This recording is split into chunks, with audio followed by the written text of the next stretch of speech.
No guessing, just catching. New Explore Series fish finders keep you locked on fish with unbeatable clarity, best-in-class imaging options, and a stunning ultra-bright HD screen. There's more to explore, only with Humminbird. Hey, tune into this week's weekly video fishing forecast. We got a bunch of news for you this week, a lot of fishing news, including the loss of a legendary surfcaster, upcoming events, including one you do have to attend this Sunday, another open boat episode, and we have some news, a win for boat fishermen out there as well. Tune in. The fishing news is sponsored by these fine partners.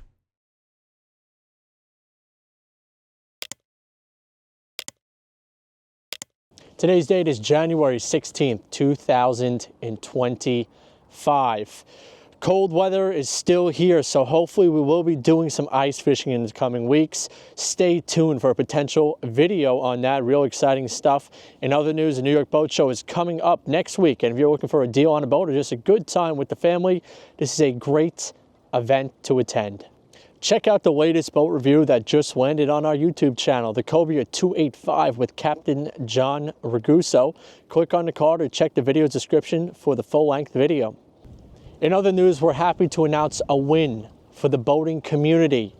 Due to about 90,000 public comments on the North Atlantic right whale vessel strike reduction rule, the National Marine Fisheries released an official statement saying they will be withdrawing the August 2022 proposed rule and terminating this rulemaking procedure. Now, what this means is that they were trying to get boats smaller than 65 feet to only go 10 miles an hour in certain areas to protect the right whale.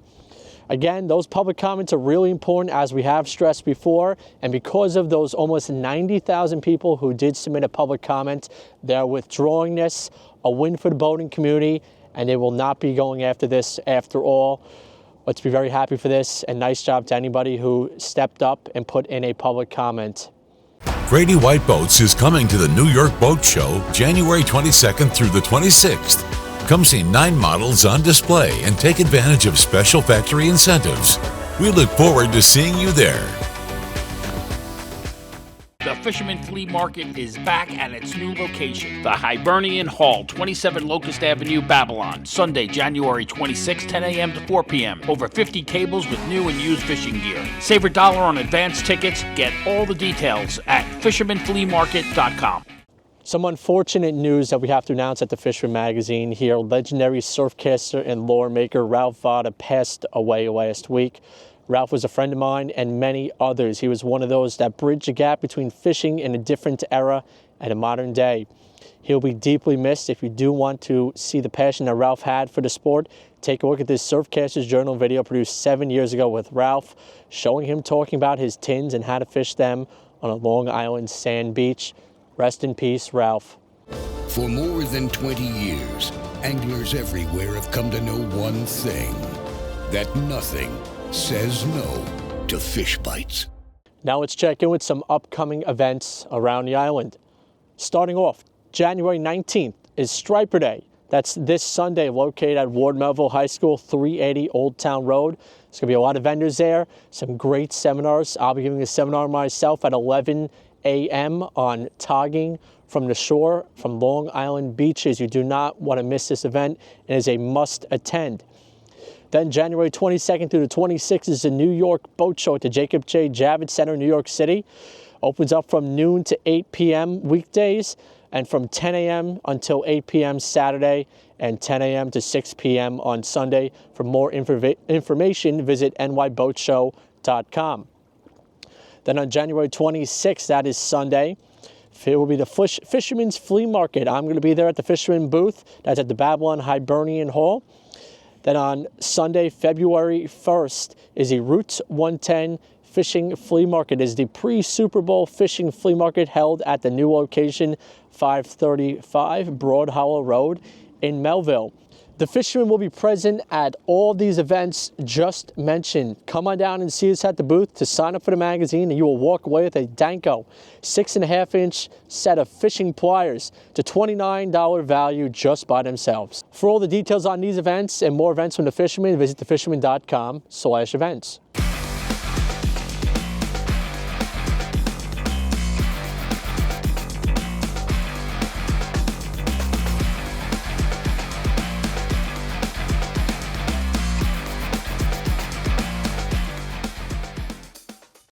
Now let's head on over to Jenni Ackerman from the Fisherman with another Open Boat episode.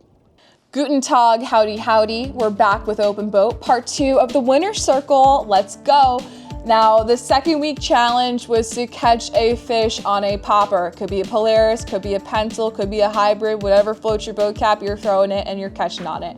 So let's get right into it with the first picture of photo creds. I took the picture of my good friend Sean Smeda. He caught this nice striper on a pencil popper. That was a fun day of running up and down the beach in waders, trying to catch the fish in a quick peanut bunker blitz. So anyone, I'll challenge anyone to a marathon sprint on the beach in waders, and I think I would win because I built a lot of endurance this fall run season, just sprinting up and down the beach. That's what happens when you don't have a buggy pass, or your friend that you're carpooling with, I won't name any names, drives past you to chase after the blitz and leaves you in the dust. So that's always a fun time, but you can really get your steps up, especially fishing on the beach.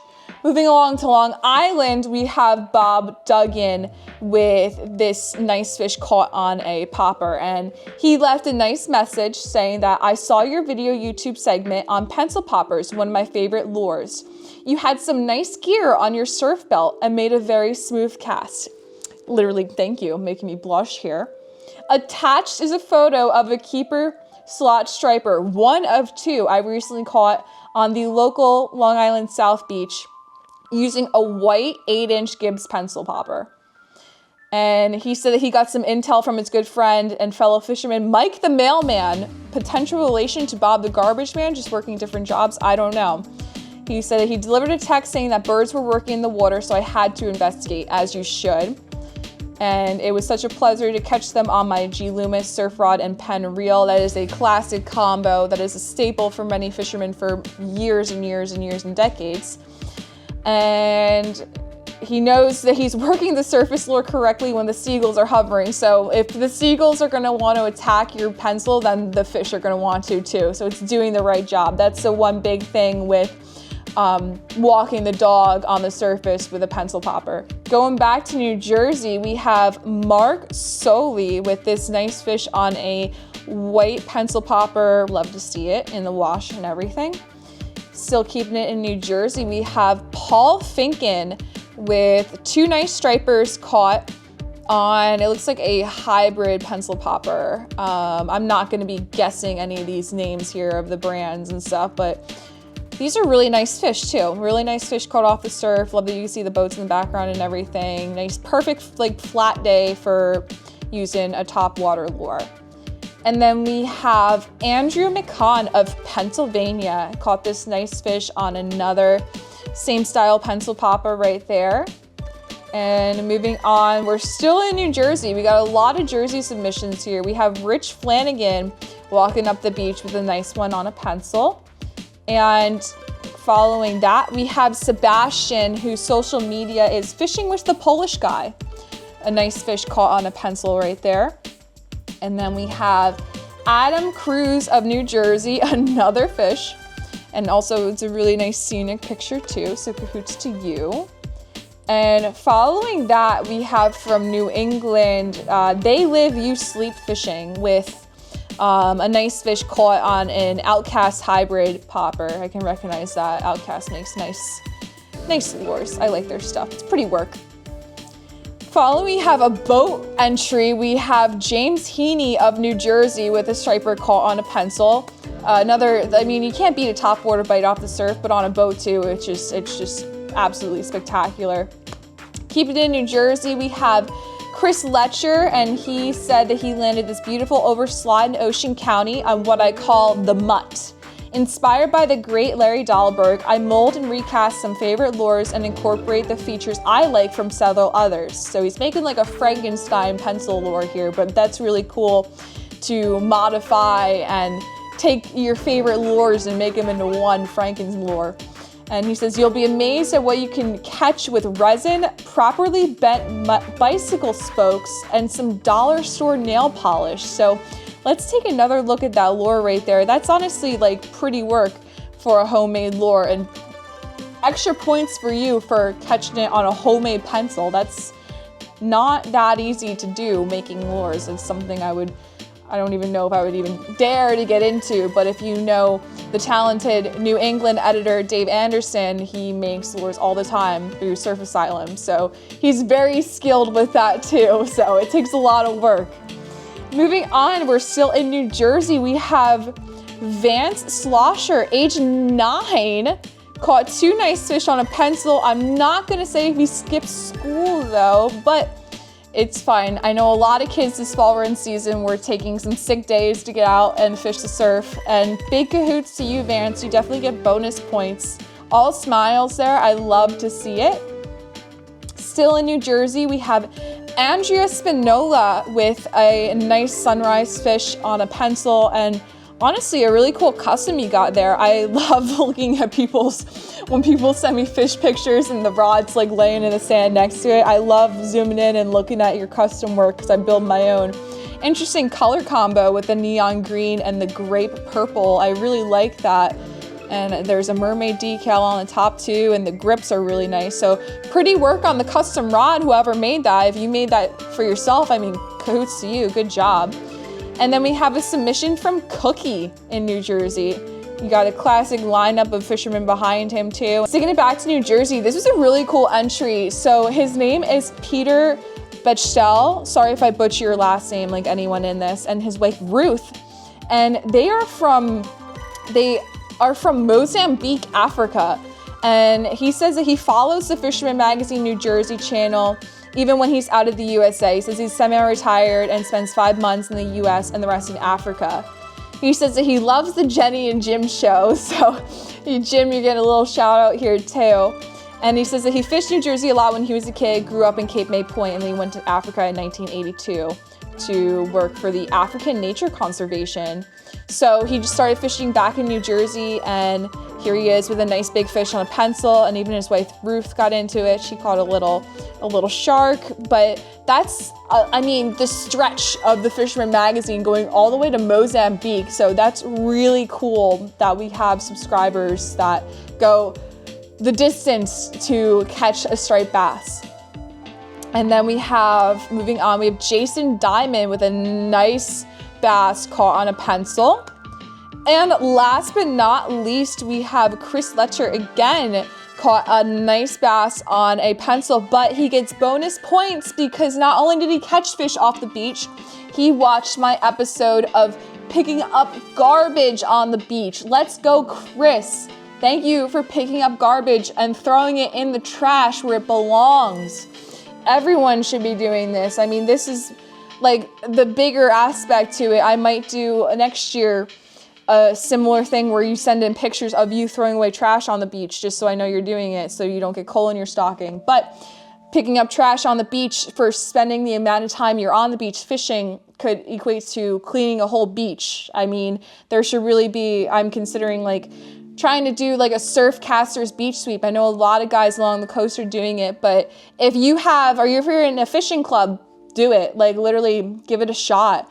Clean the beaches, keep it clean, because that's crap could be washing up into the ocean, and stripers sifting the sand for sand eels could be getting that in their system, and we don't want that.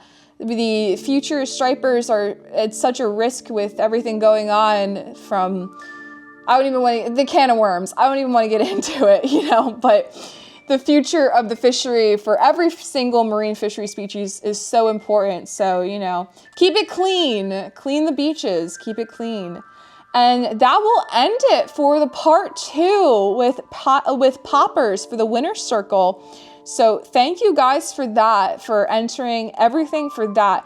And we're going to go through week 3 with your favorite lure. So if you didn't submit anything yet for the final part, you can literally just take a picture of, go through your camera roll and see what fish you have from the fall run season. And if you want to get in on it, just submit that, email me. There's no deadline on this until the video airs. So next week, that's your limit. So probably give it till today after this video airs, and then just email me.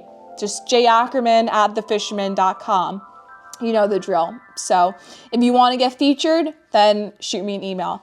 Thank you guys, and I'll see you all on next week's Open Boat. A little lackluster on the reports this week from the Fisherman magazine due to of course, the cold, as you can tell, and all the wind that's going on these days. I did hear there's a couple herring at Magnolia and Canarsie Piers. You can find open water. There might be some white perch around. Let's hope we get over the ice. Maybe we can do a little ice fishing. We haven't done that in 3 years on the island, so we may just get it because it's going to be very cold next week too. But I do want you to keep in mind that if you do have a notable catch, or from New York or any other state, or even down south in the warmer waters of Florida, do send it over to Broderick at thefisherman.com. I'll try and get into the weekly video fishing forecast or the magazine.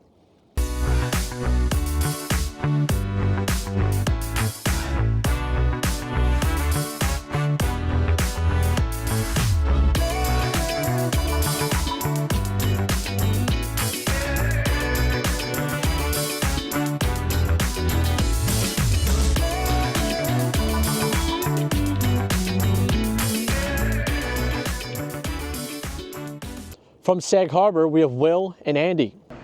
Thanks, Matt.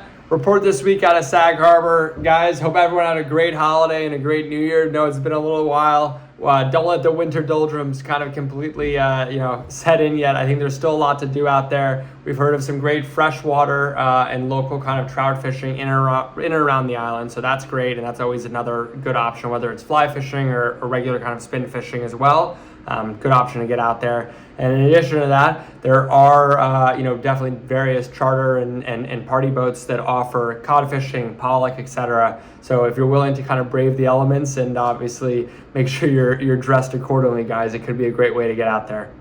With our fly and freshwater report, we do have Paul McCain from River Bay Outfitters. Hey everybody, I'm out here fishing on the Connecticut. It is cold and nobody's here. It's lonely. Not such a bad thing. Right, but I'm out here fishing the flies that I tied up, and one of the flies that's been doing really well, 2 flies actually did very well from our fly tying classes, and it's the weenie, a tan weenie, similar to the green weenie but in tan form, and I swinging it down. It's unweighted, and they're taking it just below the surface. And a marabou jig, a marabou nymph that we also tied in our class, and they're the same thing. Cast it downstream and let it sway the current, and then just give it a little pop, and bam, they hit it. And these are flies that we tied in our class, but it's also flies I tied on soup or stew Saturdays. And in the shop, come into the shop between 11 and 4, and I'll have soup or stew. This week it's going to be chili, right? And tie flies, sit there and lying and tying, we call it, and have a good time, and it gets you out of the house in these cold winter days. So, see you on Saturday. Tie lines, everybody. From the Western Sound, we have Nuno Decosta from Tyalure Tackle up in Rye. Hey guys, Nuno here from Tyalure. Thanks for having us. This week's weather, a lot better than last week. Definitely the winds last week were brutal, so while it's still cold, it's manageable out there on most days. Just check the forecast if you guys want to check for some schoolie bass, some shatter perch that may be out. Haven't heard much on the herring. I know areas like the Housatonic and the Hudson are still producing good-sized fish to 20, 25 pounds, so definitely could check them out, guys. Housatonic, the fish may be a little bit on the smaller side, but they're there. Soft plastics are king this time of year. A couple other lures from Yozuri have been hot out here. Come check us out, guys. We're open every day in January from 10 a.m. to 3 p.m., and as the weather warms up, we'll be extending the hours. Or get to our website, Tyalure.com. Let's check in with Max Finch from the Connecticut side of the Western Sound. Hey everyone, Max here from Fisherman's Reel with another local fishing report. This past week, we've seen some really nice stripers taking on the Housatonic. It was hard fishing it because we heard there was a lot of ice coming down and debris from the runoff and the snow they had upstate. But the fish are still biting. If you put your time in and bounce around, you still can find some fish. We saw some fish in like the 30 to high 30-inch class. Other than that, there's been still some rumors of herring floating around Norwalk Harbor, Stamford Harbor, and Bridgeport Harbor. It hasn't been fantastic, but the guys that are really putting their time in and bouncing all around, they are finding some here and there. Hopefully it gets better moving through the winter. And then freshwater guys are hitting the local trout streams. They're catching trout on trout magnets, rooster tails, you name it. And then also this week we saw guys hitting the Naugatuck for the salmon. And remember, you got to use a single free swinging hook. Thanks and good luck. Captain Mike Sentry has the latest from Staten Island. Thanks, Tim and Matt. Hope all is well. Well, guys, Happy New Year to everybody. Glad you made it for the 2025 season. Here we are, January 15th, running down some of the lists to do before the season starts in New Jersey, which is March 1st for striped bass. New York waters is April 15th for striped bass. Always follow the regulations. Make sure you keep in contact and up to date on all of that. As far as fishing-wise goes, a lot of jumbo bluefins have been caught off of the Delaware, especially off of OBX already. The quota is very limited, so it might not even last till the end of January. Usually more people get involved with this type of fishing for commercial down south, and the quota just doesn't last that long. So with that said, keep up to date on your boat, on your fishing tackle, on your gears. Go through everything. You don't want to be in a pinch with supply chains issues or inventory problems on your boat. Make sure you get everything greased up. Make sure you hit every circ fittings, change your anodes, lower unit oil, check for fishing line. As always, I'll be doing the show February 16th at the Edison Boat Show. That's February 16th, Friday, 5 p.m. Be doing a little bit of tuna seminar there that I do every year. Always a good crowd. We have some fun, laughs, and share stories. So make sure you stick around. And that's provided yours truly by the Fisherman magazine. If you're not a subscriber, make sure you are. Stay up to date with current regulations, tips, know-hows, everything you need right there for the Fisherman magazine. Well, guys, back to you. Take care. Tight lines. Don't forget this video is available as a podcast on Google Music. Search for the Fisherman Magazine podcast and subscribe so you can listen to this broadcast and our other content. Hey, and keep in mind, we have been talking about the Fisherman Magazine here. You have to get that boater safety course certificate. We mentioned it in the past few videos. I got mine right here. It didn't take me a long time to get, and it's totally worth it. It's a great refresher for boating knowledge out on the water over here. Again, it's more about being safe out there and just following the laws and stuff like that, but definitely do this over the winter. This is the time to do this when there's not much else going on, so keep that in mind. Aside from that, it's really cold out, but we're going to try and do some ice fishing in the coming weeks. And keep in mind, we will have a table at the Surfcasters Journal event this Sunday, the 19th, at the Ward Melville High School. I'll be giving a seminar myself, and if you do come down and sign up for the magazine at that event, we will be sending you home with a pair of 6.5-inch Danko fishing pliers. It's a great gift. It's a great value. I really hope to see you there. Otherwise, we'll see you next week.